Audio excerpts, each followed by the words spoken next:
தமிழ் மக்கள் அனைவருக்கும். இன்னைக்கு வீடியோல ஒரு முக்கியமான யூஸ்டு கார பத்தி தான் பார்க்க போறோம். ஸ்கோடா எட்டி கார் வாங்கலாமா யூஸ்டு கார் மார்க்கெட்ல? அத பத்தி கொஞ்சம் டீட்டெயில்டா சொல்லுங்க. நெறைய சப்ஸ்கிரைபர்ஸ் மட்டும் கேட்டிருந்தீங்க. ஸ்கோடா எட்டி யூஸ்டு கார் மார்க்கெட்ல எப்படி பார்த்து வாங்கணும்? எந்தெந்த விஷயங்கள் கவனிக்கணும்ன்றத இந்த வீடியோல டீட்டெயிலா உங்களுக்கு சொல்லப் போறேன்.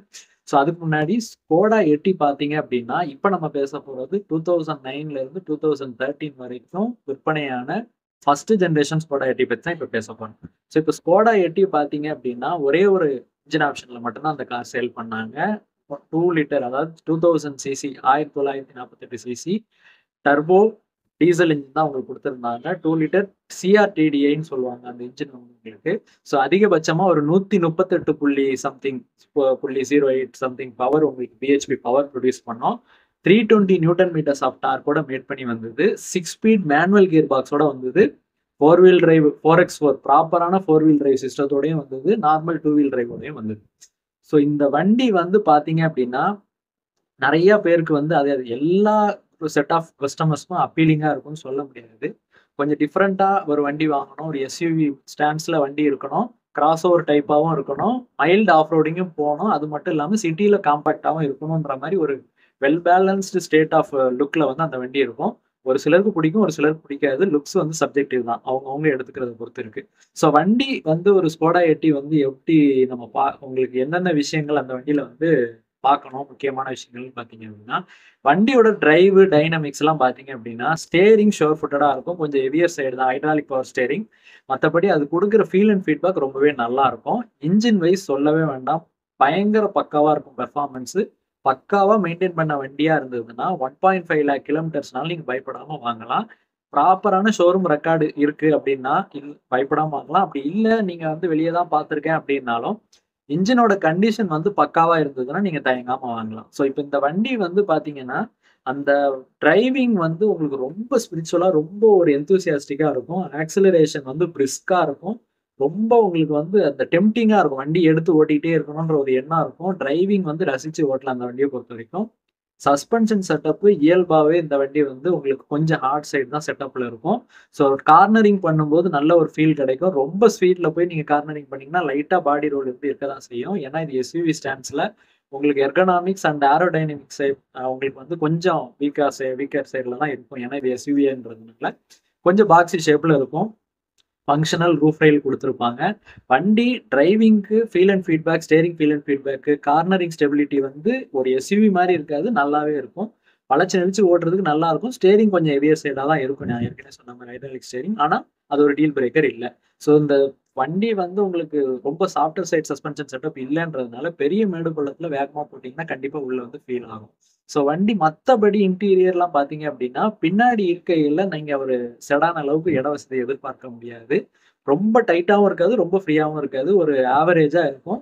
4 பேர் ஃப்ரீயா பயணம் பண்ணலாம். 5 பேர் உட்கார்ந்தீங்கன்னா, கொஞ்சம் டைட்டா இருந்த மாரி இருக்கும். பெரிய ஆளுங்க உட்கார்ந்தா. உங்களுக்கு சீட்டோட under thigh support, leg room, knee room, shoulder room எல்லாமே நல்ல பெர்ஃபெக்ட்டா இருக்கும். உங்களுக்கு எந்த ஒரு மேஜர் இஷ்யூவும் இருக்காது. உங்களுக்கு டிரைவிங் வந்து இது எஸ்யூவி லுக்ல இருக்கிறதுனால, கார்னரிங்ல அதாவது கார்னர் பார்த்து ஓட்டுறதுக்கு, பார்க் பண்றதுக்கு உங்களுக்கு ரொம்ப ஒரு ஃபீல் உங்களுக்கு டிரைவிங் வந்து உங்களுக்கு நல்ல பேனட்டோட விசிபிலிட்டி எல்லாமே நல்லாவே தெரியும். நீங்க சீட் ஹைட் அட்ஜஸ்ட் பண்ணீங்க அப்படின்னா. அதனால எந்த ஒரு தயக்கமும் இல்லாம பிரிஸ்கா வண்டி ஓட்டலாம்.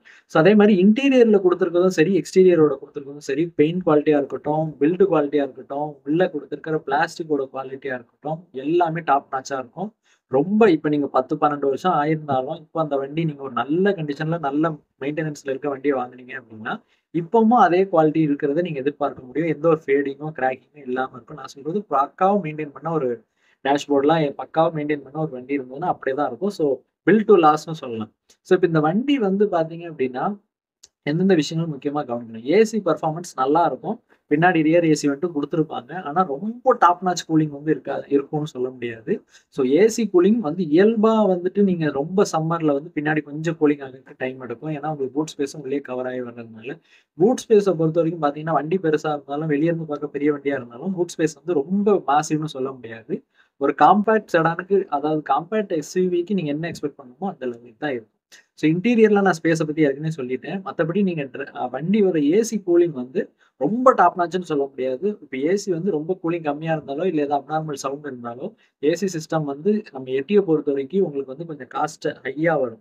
ஸோ இப்ப நான் ஏற்கனவே சொன்ன மாரி இந்த வண்டிலாம் பார்த்தீங்க அப்டின்னா, உங்களுக்கு காஸ்ட் வைஸ் ஏதோ ஒரு பொருள் போச்சு அப்டின்னா, கொஞ்சம் அதிகமா தான் வரும். ஆனா அது வந்து கொஞ்சம் உழைக்கும். நீடிச்சு உழைக்கும்னு சொல்லலாம். இப்ப மத்த வண்டியில உங்களுக்கு 50,000 கிலோமீட்டருக்கு ஒரு பொருள் வருதுன்னா, இது ஒரு 75,000 வரைக்கும் வரும். அதனால தான் அந்த ஸ்பேர்ஸோட காஸ்ட் வந்து கொஞ்சம் அதிகமா இருக்கும். ஸோ மத்தபடி இதுல குடுத்திருக்க இன்ஜின் தான் உங்களுக்கு ஒரு சீரிஸ் ஆஃப் இன்ஜின் தான் உங்களுக்கு நம்ம சூப்பர்ப்லயும் குடுத்தாங்க, நம்ம லாரால குடுத்தாங்க, ஜெட்டால குடுத்தாங்க. அதனால இன்ஜின் வைஸ், மெயின்டனன்ஸ் வைஸ் உங்களுக்கு மெயின்டெயின் பண்றதுக்கு ஒரு லோக்கல் மெக்கானிக்ட்ட குடுத்து நான் மெயின்டெயின் பண்ணுவேன்னாலும், ஸ்பேர்ஸ் வந்து இஷ்யூஸ் இருக்காது. நான் சொல்றது பாடி பார்ட்ஸ்ல எதுவும் பிரச்சனைன்னா, கண்டிப்பா ஸ்பேர்ஸோட அவைலபிலிட்டில கொஞ்சம் கஷ்டம் இருக்கும். ஆனா அது ஒரு டீல் பிரேக்கர் இல்ல. அரேஞ்சே பண்ண முடியாதுன்னு கிடையாது. அரேஞ்ச் பண்ணலாம். கொஞ்சம் டைம் எடுக்கும். அதே மாரி தான் இன்டீரியர்ல இருக்க சின்ன சின்ன விஷயங்கள். ஏசி வென்ட்டா இருக்கட்டும், யா ஏசி எலக்ட்ரிக்கல் மிரர் அட்ஜஸ்ட்மென்ட் ஸ்விட்சஸா இருக்கட்டும். இதெல்லாம் வந்து கொஞ்சம் கிடைக்கிறது கொஞ்சம் கஷ்டம். ஆனா வந்து உங்களுக்கு சோர்ஸ் பண்ணிடலாம். எந்த பிரச்சனையும் இல்ல. ஸோ இப்ப நீங்க பார்க்க வேண்டியது வண்டி நல்ல கிலோமீட்டர் ஓடியிருந்தாலும், சஸ்பென்ஷன் ஏற்கனவே சொன்ன மாரி உங்களுக்கு ஸ்டிஃபர் சைடு இருக்கனால பார்க்காம மேடு பள்ளத்தில அடிச்சு ஓட்டியிருந்தாங்கன்னா, suspension, link rod, tie rod, end to end ஃப்ரண்ட்ல இருக்க பூட் சிஸ்டம் இதுலலாம் ப்ராப்ளம்கள் வர்றதுக்கு சான்சஸ் இருக்கு. வண்டி ஓட்டும்போது வாபிள் ஆச்சு அப்டின்னா, உங்களுக்கு வந்து அந்த சஸ்பென்ஷன் சிஸ்டம்ல வந்து எதுவும் ப்ராப்ளம் இருக்கான்றத பார்க்கணும். 4 வீல் டிரைவ் சிஸ்டம் எடுக்கிறீங்க, 4 வீல் டிரைவ் கொண்ட ஒரு வண்டி வாங்குறீங்க அப்டின்னா, ட்ரான்ஸ்ஃபர் கேஸ்லாம் நல்லா இருக்கான்ட்டு ஒரு நல்ல டெக்னீஷியன்ட்ட குடுத்து எல்லாமே கரெக்ட்டா ஷிஃப்ட் ஆகுதா? கரெக்ட்டா லாக் ஆகுதா? வண்டி வந்து ட்ரைவ் ஆகுதா? 4 ஹை, 4 லோ எல்லாமே எங்கேஜ் ஆகுதான்னு பார்த்து வாங்குங்க. இல்லன்னா ட்ரான்ஸ்ஃபர் கேஸு அந்த இதுல எதுவும் ஒரு பிரச்சனைன்னா காஸ்ட் வைஸ் கொஞ்சம் அதிகமா இருக்கும். பார்ட்ஸ் சோர்ஸ் பண்றதும் கஷ்டமா இருக்கும். கிளட்ச் ரொம்ப ஹெவியா இருக்கான்னு பாருங்க. கிளட்ச் வந்து உங்களுக்கு ஹெவியா இருந்தது. நார்மல் கிளட்ச் ரீப்ளேஸ் பண்ணா ரொம்ப ஹெவியான காஸ்ட் ஆகாது. ஒரு ரூ. 20க்குள்ள ஆகும். இல்ல ஃப்ளை வீல்ல நாய்ஸ் வருது, ரிலீஸ் பேரிங்லாம் கொஞ்சம் வீக்கா இருக்கு. மொத்தமே செட்டா மாத்தணும் அப்டின்னா, ரொம்ப ஒரு காஸ்ட் ஹையா ஆகுனா ஒரு காஸ்ட் வந்து உங்களுக்கு வந்து அதுல இன்வால்வ் ஆகுன்றத நான் இதுல சொல்லிடுறேன். ஸோ கிளட்ச் நல்லா இருக்கான்றத பாருங்க. ஏசி சிஸ்டம் நல்லா இருக்கான்னு பாருங்க. மேஜர் ரஸ்ட் எதுவும் இல்லையான்றத பார்த்துக்கோங்க. டென்ஸு அ ம அதிகபட்சமா இல்லாம இருக்கான்னு பார்த்துக்கோங்க. ஸோ நான் மத்தபடி சொன்ன மாரி lower arm, link rod, tie rod, bushes, end to end வர்ற பூட்டு, சஸ்பென்ஷன்லாம் நல்லா இருக்கான்னு பார்த்துக்கோங்க. இதெல்லாம் வந்து கொஞ்சம் காஸ்ட் வைஸ் கொஞ்சம் அதிகமா செலவாகுறதுக்கான சான்சஸ் இருக்கு. மத்தபடி இன்டீரியர், எக்ஸ்டீரியர் எல்லாமே ஒரிஜினாலிட்டியா இருக்கான்னு பாருங்க. இதெல்லாம் பார்த்து வாங்குனீங்கனாலே போதும். மத்தபடி இன்ஜின் வைஸ் உங்களுக்கு வண்டி நீங்க ஸ்டார்ட் பண்ணிட்டு, வண்டி வந்து சிங்கிள் கிராங்க்ல ஸ்டார்ட் ஆகுதான்றத செக் பண்ணிக்கோங்க. இல்ல கிராங்க் சுத்தி ஆகுதுன்னா, எதனால ஆகுதுன்றத செக் பண்ணணும். அதே மாரி இன்ஜெக்டர் நாக்கிங் எதுவும் மேஜரா இல்லன்றத பார்த்துக்கோங்க. 1,50,000 2,00,000 ஓடுனா மைல்டா நாக்கிங் ஆகும். அது கோல்டு ஸ்டார்ட்ல தெரியும். ஒரு 1 ஆர் 2 மினிட்ஸ்ல வந்து அடங்கிருச்சுன்னா, அது மேஜர் இஷ்யூ இல்ல. கிலோமீட்டர்ஸ் ரன்னிங்க்கு தகுந்த மாரி அது வந்து வரும். அது வந்து இயல்பு. அதுக்கப்புறம் வந்து நீங்க ரொம்ப அப்நார்மல் நாக்கிங், ரொம்ப ஷிவரிங் ஆகுது. வண்டி வந்து ஒரு ஜெர்க்காயி ஆக்ஸலரேஷன் ஆகுதுன்னா, அந்த வண்டிய அவாய்ட் பண்றது நல்லது. பொதுவா இந்த வண்டியோட டிரைவிங் அனுபவம் எப்படி இருக்குன்னு பார்த்தீங்கன்னா, எந்த ஒரு ஹிக்கப்போ, எந்த ஒரு ஜெர்க்கோ, ஜடரோ இல்லாம ஸ்மூத்தா ஆக்ஸலரேஷன் வந்து இருக்கும். ரொம்ப ரசிச்சு ஓட்டுற மாரி இருக்கும். டர்போ ஸ்பூல் ஆகும்போது நல்ல ஒரு பிக்கப் இருக்கும். ஏன்னா, உங்களுக்கு 320 நியூட்டன் மீட்டர்ஸ் ஆஃப் டார்க் இருக்கு. மேனுவல் கியர் பாக்ஸ் பக்காவா மேட் ஆகும்போது நல்ல ஒரு அனுபவம் வந்து தரும். ஸோ இதுல இந்த முக்கியமான நான் சொன்ன விஷயங்கள்ல ஏதாவது உங்களுக்கு வந்து குறை இருக்கிற மாரி தெரிஞ்சதுன்னா, அந்த வண்டிய அவாய்ட் பண்ணிருங்க. வேற ஒரு நல்ல எட்டி வந்து வாங்கிக்கலாம்.